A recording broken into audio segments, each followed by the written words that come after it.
তো বন্ধুরা আজকে আমি চলে এসেছি যে জায়গাটাতে, তো তোমরা হয়তো অনেকেই জানো না এই জায়গাটা সম্পর্কে। তো এখানে দেখো, এখানে যারা আসে অনেক মানুষ আসে, আর আমি কিন্তু খবর পেয়েছিলাম কোনো একজন ব্যক্তির কাছ থেকে, যে আমাকে শুধু একটুখানি অ্যাড্রেসটা বলেছিল যে এখানে যাদের বাচ্চা টাচ্চা হয় না, এরকম সমস্যা থাকলে আরও অনেক কিছু আছে, সেগুলো সব কিছু শোনাবো তোমাদেরকে। তো যাদের বাচ্চা হয় না তাদের কিন্তু বাচ্চাও হয়েছে এই মায়ের মন্দিরে এসে। তো এটা কি মন্দির, কোথায় কীভাবে আসবে, সমস্ত কিছু ইনফরমেশন কিন্তু এই ভিডিওতে পেয়ে যাবে। তার জন্য তোমাদেরকে চ্যানেলটিকে সাবস্ক্রাইব করে পাশে থাকা নোটিফিকেশান বেল আইকনটিকে প্রেস করে রাখতে হবে, তাহলে যখন এরকম ভিডিও আসবে তোমরা কিন্তু সবার আগে তোমাদের কাছে নোটিফিকেশানটি পৌঁছে যাবে।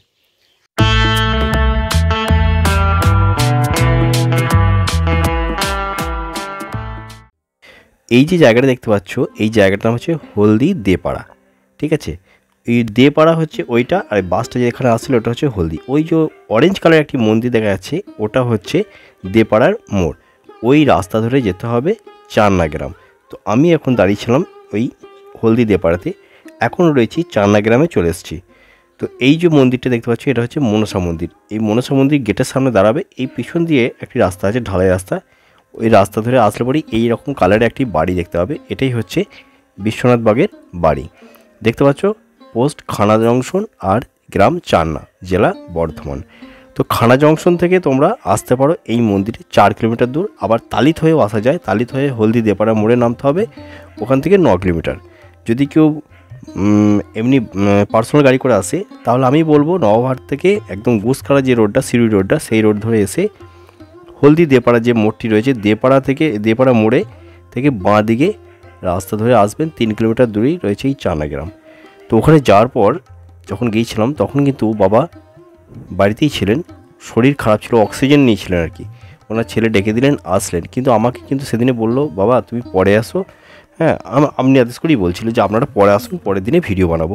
হ্যাঁ, এখন আমি শরীরটা আমার খারাপ, অসুস্থ। তো আমি বললাম যে আমি এত দূর থেকে এসেছি, একটুখানি বলে দিন তাহলেই হবে। তো জানি না ওনার কী মনে হলো, তারপরে উনি আসলেন। আসার পরে আমাদেরকে বললো যে একটু মন্দিরে ওয়েট করতে। আমরা বসেও ছিলাম। তারপরে কিন্তু এসে ওই মন্দিরে ওখানে প্রণাম করে তারপরে মন্দিরে আসলেন। এবারে আসার পরে এই যে দেখতে পাচ্ছ, এই কাগজের মধ্যে কিন্তু উনি অনেক দেবদেবীর নাম লিখে রেখেছেন। আর এই ঘর তিনটের আরও কারণ আছে, ঘরটির এখানে কিছু রহস্য আছে। হ্যাঁ, তো সেটাও কিন্তু আমাদের বললেন। এবারে আমি তাদেরকেই বলবো যারা বিশ্বাস করেন এসব, তারাই আসবেন, তাদেরই কাজ হবে। এখানে আগের ভিডিওতে দেখিয়েছি যে এখানে যাদের বাচ্চা হচ্ছিল না তাদের কিন্তু বাচ্চা হয়েছে এই মন্দিরে এসে। হ্যাঁ, তারা মানসিক করেছিল, তাদের সেই ফলটাও পেয়েছে। উনি কিন্তু কোনো টাকা পয়সা কাউকে বলেন না, যেটা খুশি হয়ে দেবেন সেটাই, ঠিক আছে। আর একটা কথা বলে রাখি যে এই মন্দিরের ঠিকানাটা আমি ডেসক্রিপশন বক্সে দিয়ে দিয়েছি, আর আমি দিচ্ছিলাম না এর কারণটাও কিন্তু লাইভে বলেছি। বারবার বলছি যে ওনার শরীরটা ভালো ছিল না, তাই ফোন করলে উনি হয়তো বিরক্ত হতে পারেন, ওনার কাছে ডাক্তার ছিল। তো আমার সেই সমস্ত ঘটনাটা আমি লাইভে বলেছি, লাইভে গিয়ে দেখে নেবেন কী জন্য দিইনি। লাইভে কিন্তু ঠিকানাও বলে দিচ্ছি, বারবার বলেছি। আর যদি কখনও বুঝতে অসুবিধা হয় আমাকে যে কোনো সময় একটি কমেন্ট করবেন, কেউ হয়তো আসছেন, আমি কমেন্টে উত্তর দেবো। আর ফোন নাম্বার কিন্তু পার্সোনালভাবে দেওয়া আছে একটা, মেম্বারশিপদের জন্য, যারা মেম্বার হয়ে আছে তাদের জন্য দিয়ে দিয়েছি, কারণ হচ্ছে 2-1 জন ফোন করবে। আর এখানে যদি দিয়ে দিই তাহলে তাকে বিরক্ত করা হবে। আমি নাম্বারটা কিন্তু দেবো, উনি ডাক্তার দেখিয়ে আসুক, তারপরে অবশ্যই দেবো, ঠিক আছে। পরের ভিডিওতেও নাম্বারটা আমি দিয়ে দেবো। আর তবে 1 বৈশাখ থেকে 7 তারিখ পর্যন্ত, 7 দিন তোমরা কেউ যাবে না, উনি থাকবেন না, বাইরে যাবেন। আর অন্য কিছু জানতে হলে আমার লাইভে ফলো করবেন, রাত্রি 8টার দিকে আমি লাইভ করি। তো রাত্রি 8টার দিকে লাইভে আমি সমস্ত কিছুই বলে দেবো।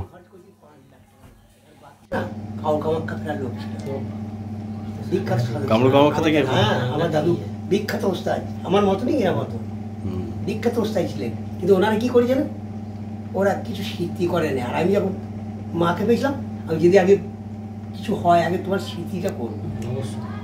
আমাকে মা যেগুলো বলেছেন আপনি আবার নিয়ে নেবেন না, দিয়ে দেবেন না। আর তো সালে এই হবে, এই সালে এই হবে, তৃতীয় সালে এই হবে, কিন্তু একটাই তৈরি করতে পারিনি। আমার মনের গর্বটা রয়ে গেল। যা বলি না, এমন একটা মন্দির তৈরি করব সেখানে সবাই যাবে, সবাই আসবে, সেই সময় মন্দিরে ছুটে যাবে। সেটা শ্মশান, আচ্ছা, যেখানে জন্ম সেইখানে কর্ম। ওই জায়গাটা আমি তৈরি করতে যে আর পারলাম না, নিয়ে ভেঙে গেল। তোর বাড়ি কর, ঘর কর, এইটুকু আমি যেটুকু চাই, মিথ্যা কথা নয়, আমি কিন্তু বেশি নয়, আমি যেটুকু চাই যে আমার এইটুকু দরকার আছে, মা এটা কি মিটিয়ে দেয়, ঠিক মিটিয়ে দেয়। এটা আমার কেউ নিয়ে নিতে পারবে না। এই এত লাখ টাকা খরচ হলে হলো, সব ভক্তরা দিয়েছে। 45 লাখ টাকা খরচ হয়েছে, আমি খরচ করছি 5 লাখ টাকার ঘর থেকে, আর বাকি সব ভক্তরা কোথাও চেন্নাই থেকে আসছে, কোথাও ওখান থেকে সব টাকা পাঠাচ্ছে। এই কদিনে 2.5 লাখ টাকা কোথাও খরচ করছে। জানে বাবাকে বাঁচাতে পারলে আমরা বাঁচবো, এটাই। নার্সিংহোমে দেখে লোক অবাক হয়ে যায় যে কে, আমি বলি আমার আত্মীয়। বলছে আত্মীয়?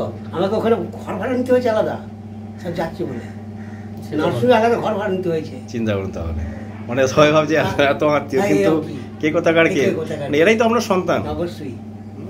আর আমি কি হয় বলুন তো, এই ভক্ত পেয়ে গেলে আমার দিবা রাত্র আমি একবেলা খাই সারা রাত। আমি দেখছিলাম যে এই কয়েকজন ভক্ত এসেছিলেন, তাদের পিছনে এতটা টাইম দিলেন আপনি, হ্যাঁ কত সুন্দর হবে। কিন্তু আমরা ওই জন্য বিরক্ত হয়ে যে আমরা সবার শেষে যাবো, সবাই চলে যাক তারপরে। আমি 13 বছর বয়স থেকে একবেলা খাই। আচ্ছা, একবেলা।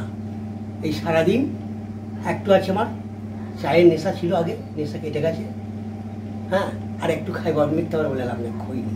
আচ্ছা, ওই দুটি নেশা, ওই সারাদিন আমাকে সারা রাত দিন বলুন আমি এইভাবে বসবো, আমি কিন্তু অর্জুন ভাবে এইভাবে বসে থাকি, খাওয়া দাওয়া আমার কোনো ব্যাপার নাই।